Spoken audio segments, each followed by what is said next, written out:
New changes in Apple's inner circle. This is what's news on WSJ Live. I'm Joanne Poe. Apple's chief financial officer Peter Oppenheimer is stepping down after an 18-year career at the tech giant. Mr. Oppenheimer plans to leave the company at the end of September.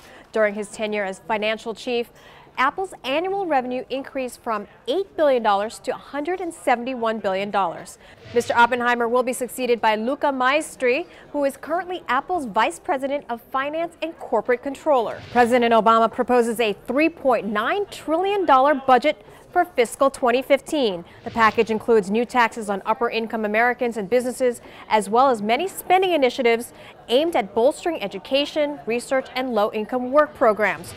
As a country, we've got to make a decision if we're going to protect tax breaks for the wealthiest Americans or if we're going to make smart investments necessary to create jobs and grow our economy and expand opportunity for every American.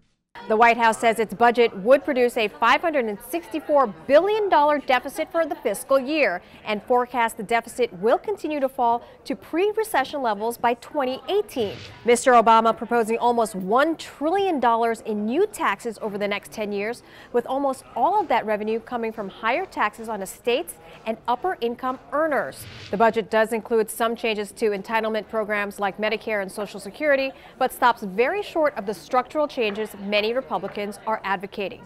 Go to WSJ.com for more in-depth analysis of the president's budget plan. No, your Twitter account was not hacked. Twitter apologizes for mistakenly sending an email to thousands of its users, telling them to change their password because their accounts may have been hacked Monday night. Turns out the social media company unintentionally sent the password reset notices due to a system error. We'll keep you posted on all the latest news developments throughout the day and what's news on WSJ Live. I'm Joanne Poe.